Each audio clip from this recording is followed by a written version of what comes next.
Welcome on into another edition of the Scots Sports Show. I'm your host, Tyler Trumbauer. Beginning off this episode, as we do every week here in the fall sports season, we'll continue our talk with Boro football. I'm joined by our usual cast of characters. To my immediate right, we have play-by-play man Mike Fenner, and to the far side, we have head Edinboro football coach Scott Browning.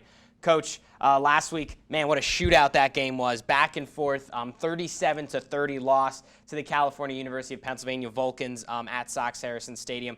I know right afterwards, that was an emotional, tough loss to take because you were oh so close to being on the winning side of that. But you never want to say you can take a moral victory, but if you were to in a game, it had to be a game like that. I saw a lot out of our football team. I thought we really grew together, and we went into the game wanting to run the football just a little bit more and try to keep their offense off the field and put ourselves in a position at the end of the game to win the thing. And I don't think we could have drawn the plan up any better. We had an opportunity at the end. Unfortunately, we made a lot of plays throughout the game, but when it came right down to the wire, we missed a big one. Certainly, Coach. And, there was almost times where it seemed your team had their back up against the wall. I mean, a quick 13-0 jump by Cal, but then they get the safety retaliate. They score first in the second half, and it looks like you were almost on the verge of going down 30-9, but then they kept fighting back. Is that something that you really took from that game, that your team kept persevering throughout? It's totally opposite from the week prior. At East Stroudsburg, when we got down, we were down. We never came back. We were down 30-9, and our guys fought back and made it 30-23. Then they made it 37-23, and we come back and make it 37 or 30-37. Right. And like I said, at the end, we have an opportunity to tie that thing up. And I really felt at that point in time, had we gone down and scored, we had that opportunity to do that. I really felt that if we got in an overtime situation, we'd have a great chance to come out as winners. But, we're still growing. We're still growing up a lot. And hopefully we continue to make those strides, and this week maybe we make even more strides.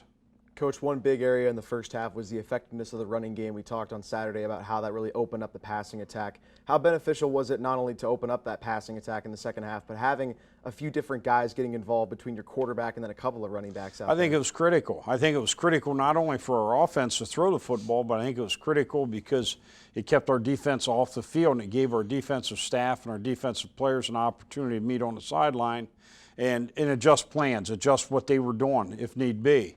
And, you have to be able to run the football in modern football. I know that a lot of people call it basketball on grass nowadays, with the spread offenses and everything, but really you've got to be able to run the football, and we've made a concentrated effort. And finally, we've emphasized it since the first of camp. And finally, things are starting to fall in place for us. We're starting to become capable of running the football, and I think it's important. Yeah, winning that time of possession battle, I'm sure, as you mentioned, your defensive unit was very happy with that, to be able to get that breathing time on the sidelines. How do you feel they did, Coach Bradford and company, changing things up, going to more, a 4-3, 4-2-5 type of look with the 4-down linemen? It obviously worked pretty well, holding Cal to, 37 points, a team that put up 75 in the first half of their first three games. How do you feel the defensive unit did? I thought they played well. I mean, obviously, when our staff looks at the film and our players look at the film, there's a lot of things that they need to correct. But that's normal. Mm-hmm. And I think now the things that we're doing defensively, we can really build on the good things that we're doing with it, and I think that we can adjust and improve on the areas where we need to make those improvements. From a personnel standpoint, how does it change when you go from the 3-down lineman to the 4, and kind of who's in the mix in that front 7? I know there's a lot of different experienced players in that unit. There are, and but I think if we have a strength on the football team, it's probably the defensive line. So I think we're getting more of our players in that situation involved, and now with the linebacker situation, we got some really fine young linebackers. Maybe Gabe Tillman, maybe this is what the doctor ordered for him, to sit in there in the middle and just kind of control things. So I really think it complements our personnel. Certainly does, Coach. And now, unfortunately, the first loss in PSAC West play, but looking around the conference Saturday, man, what a wild West it's going to be in the conference this year, especially in the West with SRU falling to Seton Hill and among other contests on Saturday. Going into now this next week now with IUP, Despite the loss, you're still got to feel pretty good about your football team, knowing that, hey, it's almost like any given day in the conference this year. It's any given day, and I really believe that who wins the conference, I think there's an opportunity for them to have 2 losses. And our players have to see that. They've got to believe it, and they've got to practice like, hey, we're still in this thing. And we've got to go out and get better each week. And I think that we're in a situation right now where, eventually it's like Jim Harbaugh told the Baltimore Ravens, they're 0-3. And he said, the first thing is you got to make sure everyone in the room believes that you can win. And I think we're getting to that point now. And eventually we're going to win. We're going to win. We just need to continue to work, improve each day. And I think that when we get that first win, we come away with the first victory, I think that it's going to stimulate a lot of confidence, and I think then who knows where we can go with it. So the first chance to get another win this Saturday as you continue on in the Western Division play is IUP heading to there for their homecoming. They came here for ours a year ago, kind of rained on our parade with that. Now you're going to try to go there and do the same. What are your early thoughts of the Crimson Hawks? Well, they're a heck of a football team. They're really strong defensively. Offensively, they run the ball well. They've got a quarterback that's very athletic, a transfer from Temple. They were a young football team last year, and now they have many of those players back that have returned, and they're growing. I think maybe they're a year ahead of us as far as youth experience, I should say. But, we always play well at IUP. We have always played well. We've always played well down there. It seems like we get their homecoming every other year, and it's going to be a great venue. There'll be a great crowd for us, and I think our players are going to be excited, and I think we'll go down and play well. The last time you went to IUP, of course, did have that win 2 years ago. Was that sort of a coming out party for Darren Massey, and what can you recall overall from that game, as it was really a special performance from several players? It was. We went down to IUP and we had just gotten beaten by Gannon, and a lot of people didn't give us a chance. And we went down there and we played hard. Our kids have prepared hard that week, and I'm sure that IUP's sitting down there and they're reminding their players of that. So we're going to get their best effort as well. But, our guys are going to play hard. It'll be a great contest. Last note on IUP, Coach, defensively, they're really good at stopping the run. You mentioned they can run the ball themselves. Their running back, Luigi Listabrinza, coming off a career-high day, almost 200 yards on the ground last week. But they gave up single digits, very low amount of yards to Mercyhurst last week in that win for IUP, snapping Mercyhurst's win streak. You got your running game going a little bit on Saturday. It's going to be a tougher matchup for the running game this Saturday, correct? It's going to be a tougher matchup. We've just got to be patient. You got to, just because a play gets stopped, you got to go back and you got to recall that play, and eventually good things can happen. But we've got to be patient. Our defense has got to keep them off the field, keep them off the board, and I think offensively we'll be able to put some things together. There you go. That's the checklist for Boro football this Saturday against the Crimson Hawks. And if you can't make it out to IUP, we got you covered here on 88.9 Fighting Scots Radio, edinboronow.com, and the TuneIn app, Keystone Sports Network as well, with Mike Fenner and myself having the call from IUP. Thanks, Coach. We appreciate the time as always. Thank you. Appreciate your time as well. And the Scots Sports Show will roll along after this commercial break. Welcome back to the Scots Sports Show. Our Boro football talk continues here in our second segment as Mike Fenner to my right is sticking around. And now we are joined by redshirt senior offensive lineman, starting center, Joe Sullivan here of Edinboro football. Joe, thanks for joining us once again on the show here. Starting off with this season, you've been through a lot of seasons with Edinboro football. Yeah. And now this year, obviously, much like the previous ones, not the greatest of starts for the team, but you've been through that before. As an experienced player, what are your thought processes, and what are you kind of telling the younger guys despite this tough start? You can't get frustrated. I mean, I know we're off to a bad start, but every week we continue to get better as a team, I think. I mean, geez, we gave Cal, honestly, I think we should have won the game. Right. If a couple things go our way, like a couple things go different, they're a good team. I think we probably could have beat them. You just got to tell the young guys, don't get frustrated. Just keep trying to improve each week, and things will fall into place. Certainly right, yeah. And they almost, like you said, just a 7-point loss for that. One thing we talk about a lot with Coach is the running game. As a lineman, you guys take pride in that. We asked Potts before, does he take pride in that? What do you think about the running game being when you don't see it, excelling like it did a little bit this past Saturday? How much pride do you take in making sure that running game is successful? Yeah, it's definitely frustrating when you can't run the ball. It's kind of really frustrating when you just got to rely on the pass. Because basically running the ball just determines how good of an O-line you really have. I mean, last week I think we had 139 rushing yards, and it was probably the best defense we faced. I mean, I think we kind of made a statement, definitely, against Cal. Along with the running game, Joe, how important is pass protection, and how do you feel you guys have progressed considering through 4 games you've only allowed 11 sacks as compared to last year with all the takedowns of the quarterback? Yeah, last year was pretty frustrating at times. I think we allowed 57 sacks the whole season, and you said we through 4 games we only allowed 11. It's kind of nice to see that all of our hard work has definitely paid off.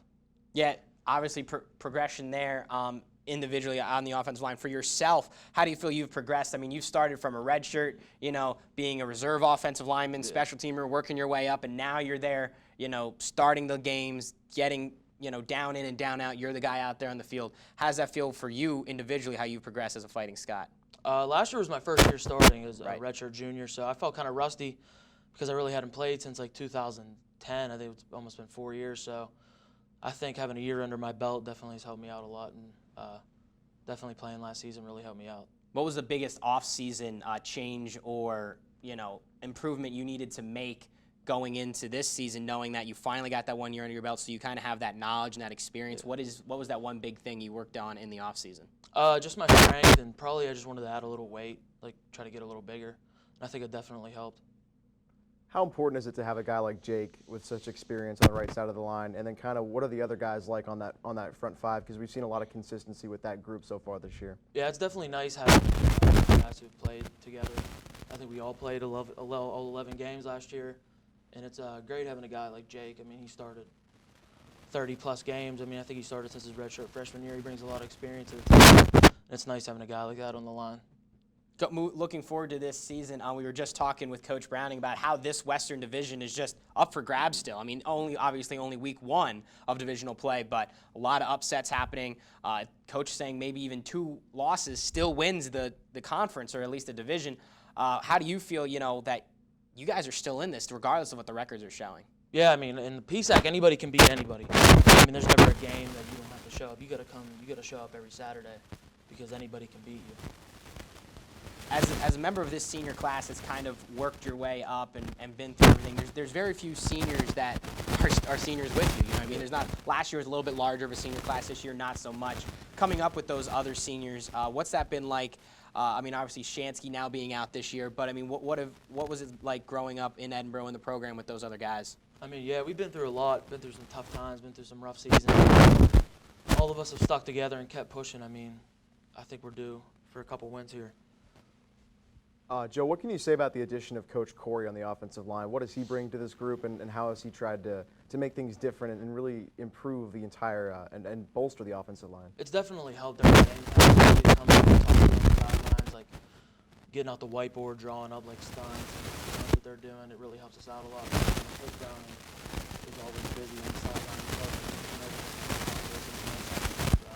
Right, and someone that's been through it all, the tough times of Boro football, both good and bad for him. So, Mr. Sullivan, we appreciate the time today, and good luck as the season goes along. We appreciate it. Thank you. The Scots Sports Show will continue along after this, as we will look a little bit into a winter sport with Vic Avery joining me next on the show to talk about his early start to this upcoming season. The Scots Sports Show is now continuing as we're going to talk a little Boro wrestling. That's right, we're even talking about that, even though it is just October. And we're going to do that with redshirt-senior now, Vic Avery, joining me on the Scots Sports Show. Vic, to talk about your start to the season, or your early start to the season with your selection to the 50th NWCA All-Star Classic, sir. Getting that selection, kind of take us through that process, from when you first found out that, that you were going to be selected to when it was officially announced just not that long ago. Yeah, this summer, we're running camps, running Edinboro wrestling camps, and I found out via Coach Flynn, and he got an email from the guy who runs it, and he told him that he wanted me to be part of the 50th, this year's All-Star Classic. And originally I was scheduled, and the idea has been thrown around that I was going to get a rematch with Gabe Dean, the guy I lost to in the semifinals of the Nationals. I was very excited about that. Now there's some speculation that he might be Olympic redshirting, or that he wants to wrestle 97 at that match. So no news from him, but he backed out at the match with me, and then now they replaced him with Nate Brown from Lehigh, so who took second at the Nationals, and also who I've lost to before. And so it's definitely a special event. But yeah, I found out this summer, and then it kind of got finalized just a couple weeks ago. Right, yeah, so now you officially are in there. And as you mentioned, the matchup is with Nate Brown of Lehigh.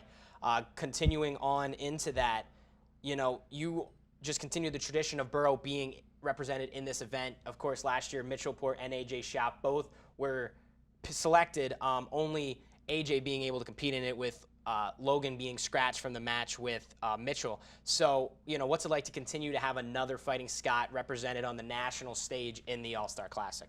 Well, it's always a good thing, I think getting our program exposure, especially because we're the little program, just getting, I think I read somewhere it was like our 16th appearance or something like that at this event, and that's always special. And we get to go out in our warm-ups, and the kids, the kids who follow it and the fans, they know where we're from, and it's definitely good for Edinboro wrestling for me to get out there and hopefully get some, represent us to kick off the year live on ESPN this year, and hopefully just kind of represent the program good and get some kids more interested in coming here. So we can build the future. One thing the organizers of the event said is that, of course, that he would be remiss to not have Edinboro represented, because when you think of Edinboro, you think wrestling. I mean, how great is it? You mentioned that we're the small program, but now after last year's performance at Nationals, and you helped with that, Edinboro is almost a household name in Division I wrestling. Yeah, I mean, I think it's always been a bit of a household name. It's always kind of been the little engine that could inside of wrestling. It's been the program that has the rusty weights and just kind of runs hills, and you throw the weight on your shoulders and you do a ridiculous amount of power cleans and squats, whatever Flynn throws our way. I've been around the country, trained at some amazing facilities and some amazing teams, but they don't work like we do, and I think that's also why we're kind of tougher, and that's why we were able to take third place at Nationals, because I was 13th seed. It didn't matter.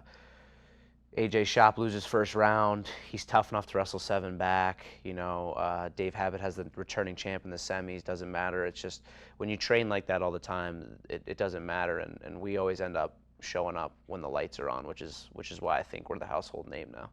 And you're hoping to continue that, obviously, with losing a lot of guys, Mitchell, AJ, Corey, Dave, but you're still around your last hurrah here with Edinboro, and you have a lot to show people. As you said, you were the 13th ranked last year.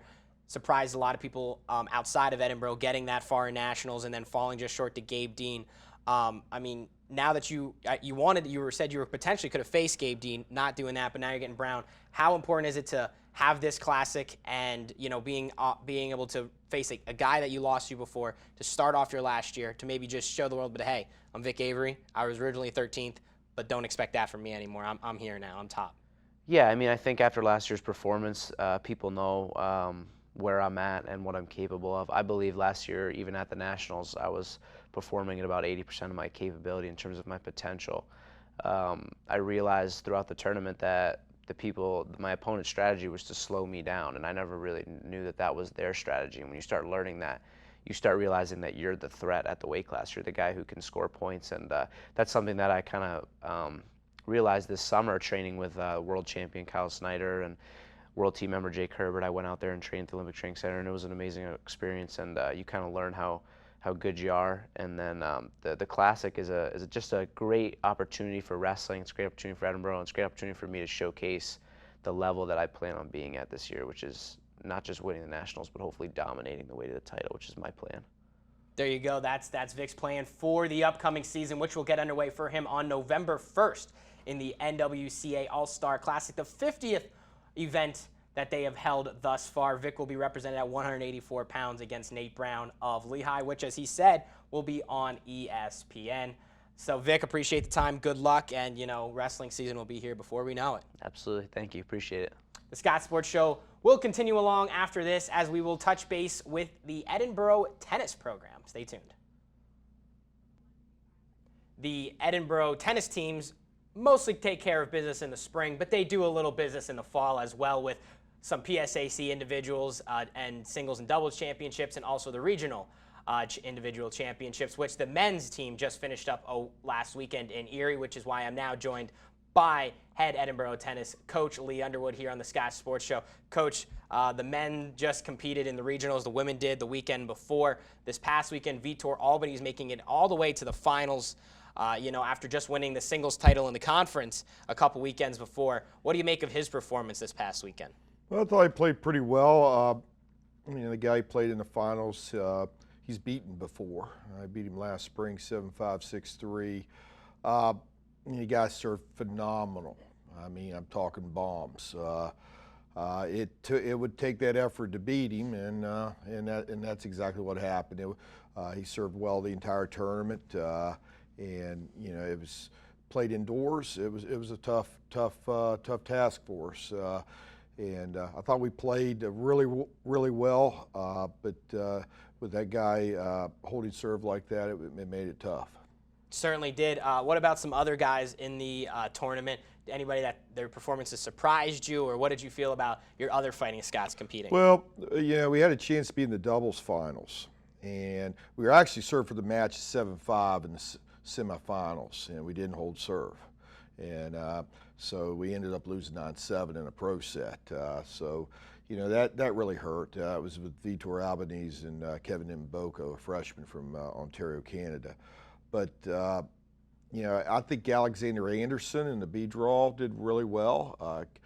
B Constellations, he came out and I think he won the B Constellations. I thought Thomas McCoy did really well in the Bs. So is Kevin Mboko. Danny Fernandez in the second round, ran into the finalists from last year and lost a very tight match there, one break each set. That was a match that, I was hoping Danny could break through because it could send him to another level. But it was a well-played match. But I thought we did well as a team in all aspects. Looking back, you had the women 2 weekends ago, now the men this past weekend. You said you thought the men did well. Putting both of them together, how do you feel collectively about your programs thus far, starting out in the fall portion of this season? Well, I mean, the women have played played more dual matches, and they've done pretty well. We're getting ready to go into our PSAC crossovers this weekend against Kutztown and East Stroudsburg. I feel pretty confident about where they're at right now. We're still, we're looking to get better. We probably not as deep or as talented as we are with the men right at this moment in time, but it's by far the best women's team I've had here this year. The men, 5 freshmen, 1 sophomore in the starting lineup. Sometimes I don't know what to expect from day to day. I think we could beat anyone, and we might have the ability to lose to anyone too on any given day. But I've got some good players, and it's going to be exciting. That it certainly will be, Coach. With Vitor now being able to go through a full season, obviously getting in, almost winning in the finals this past weekend, the weekend before, gaining that conference title. What did you make of his season upcoming? I mean, what is the limit? Is the sky the limit coming off, freshman and player of the year last year, and so far what he's done this year? Well, without a doubt, he's the guy to beat in this region, day in and day out. Taking nothing away from Baptiste, but he had to turn in his best effort in order to win. Vitor, he's at the cream of the crop in this region, and barring injury or anything else, he's going to stay there, I believe. He's very talented, and he works very, very hard, which is a great combination to have. And it's great that we have him right here in Edinboro, Coach. That's certainly true. So we appreciate the time today. Congratulations to you, Vitor, on the good performance this past weekend, and good luck with the women against East Stroudsburg and Kutztown this upcoming week. All right, thank you, Tyler. And the Scots Sports Show will continue along after this. Don't go anywhere. We're going to be talking Edinboro women's soccer on the Scots Sports Show as Mike Fenner has made his way back to the stage. The Boro soccer beat writer for The Spectator, also voice on their broadcasts on ETV and WFSC. And on the far side, we're now joined by head women's soccer coach here, Gary Kagiavas. Coach, appreciate the time today, first off. Second off, it's been an interesting roller coaster start to the season. Nationally ranked to begin the season, some losses hurting your status nationwide. a tough loss just the other day to Lock Haven. What do you make of these first 5-10 games of the season? We have a very, very young team. I went back and watched the film, and we seem to be standing and competing with the good teams. And it seems that we have a letdown when it comes to playing the weaker teams. Well, I don't even say weaker, because our conference is really, really tough. But the teams that are in the lower echelon, right, in the standings. So, and so it just seems that we don't always realize that on any given day you can lose a game. And I think it's a mark of a very young team, inexperienced. And I'm hoping we can stop that trend. Right. Yeah, and of course you mentioned those losses to Millersville and then Lock Haven just recently, 2-1, of two tough ones that on paper should have won, but obviously on any given day in the PSAC anything can happen. Otherwise than that, how do you feel personnel-wise you are, knowing that you have such a young team? How do you feel your ladies have performed thus far, with Jansen Hartman being a leading scorer and bringing that experience to a youthful group?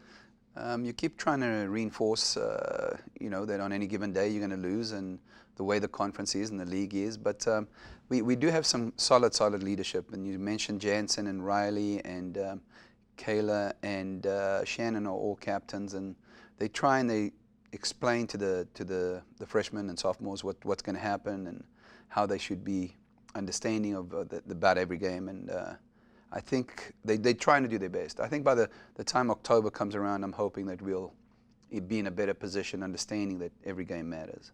Coach, in goal between Sierra and then Sarah going back and forth, what's the competition been like there, and the production between those two girls? It started out the season, Sierra was the better keeper. As things progressed, Sarah got to be real tight, and Sarah took the lead for a while. And so it's just been up and down, and it's none, on any given day, the one goalkeeper may perform better than the other one. And I think we've kind of come to a point where we're just going to pick one and play with her, and hopefully the other one will be ready if she's called upon. Certainly. So now, Coach, standings are, polls-wise, national, you're kind of falling out of that. This past week, you're still one of the teams receiving some votes, but now obviously with the Lock Haven loss might hurt that. Standings, polls, all of that aside, looking forward, what do you think this team can still do? I know in the preseason you had high hopes, PSAC getting back to the NCAAs again, but now that you have seen them on the field in regular season action, what is your outlook on this squad?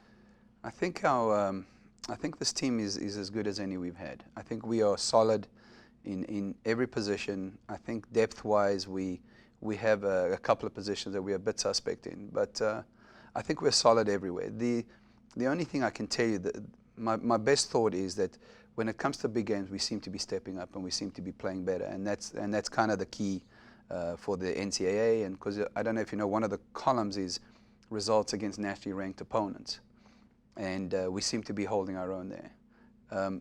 Somehow, a loss to Lock Haven or to Millersville doesn't matter, because it's not besides the win-loss. Right. So NCAA-wise, I think we'll be okay. Again, hoping when we get into October, we'll be able to compete with the big boys and be there in the end.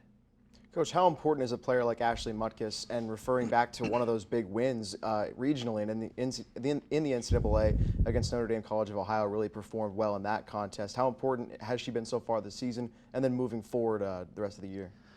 I think I know it's going to sound it's a cliche, but for us, every kid matters, because every kid has a responsibility. Ashley's fortunate that she's the one that puts the ball in the net and gets the credit and the praise and stuff like that. But if you look at my right fullback, or you look at my left center mid, or whatever it is, somebody's got to do the dog work and get the ball and get the ball to Ashley. And she does a lot of work, and it's a skill to score. It's not, people think you just kick it and hopefully it goes in the net. There's a skill involved, and Ashley definitely has those skills. But somebody's got to win the ball for Ashley. And so I don't really like to praise anybody that scores, because somebody did all the legwork for that. Going back to a comment you just asked me about my team, we're still trying to get a formation that adapts and accommodates. We've tried 2 or 3 different formations, and I know everybody says, well, it's the same kids, but we put out the kids and we try and move and adjust to what the opponent's giving us and what we to what we need to do to take care of their weaknesses. So there is a strategy, and when we played Cal, which is a great result for us, we had everything in place. We just seemed to be prepared for everything they threw at us. Playing Lockhaven, it was a little bit trickier because we were trying a different formation. They were playing a different formation. So, I'm not exactly sure we even know as a team that we're comfortable with the 4-3-3 formation. But once we start going outside of that, how our kids, being so young, adapt to just a slight adjustment is also a mental issue. What do I do now? Where'd the ball go? What should I do? It's kind of and there's not much time between games, as you can tell. I mean, we just finished on Saturday. We're back at it today, and UPJ is almost an unknown commodity, Certainly, Coach. So there's Edinboro women's soccer still trying to figure some things out and nail down exactly the science to this team for 2015 as the season's already underway. Coach, we appreciate the time, and good luck as the season goes along. We'll be in touch soon. There you go. That's Coach Gary Kagiavas, Mike Fenner talking Edinboro women's soccer. Don't go anywhere. The Scots Sports Show rolls along after this. Congratulations to Shallon Litweiler and Vitor Albanese for being named this week's Female and Male Scots of the Week. Shallon had 76 kills and 71 service aces at the crossover action this past weekend, helping the women's volleyball team off to the best start since 2011. Albanese, as we talked with Coach Underwood earlier, talked about how he made it to the finals in this past weekend's regional championships in Erie. Now let's take a look at the upcoming schedule of events for Edinboro's student athletes.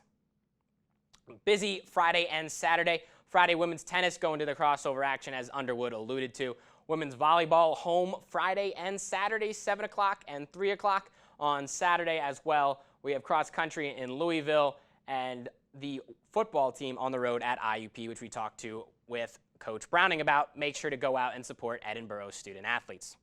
That's all we have for this week. Thanks for watching, and go Boro.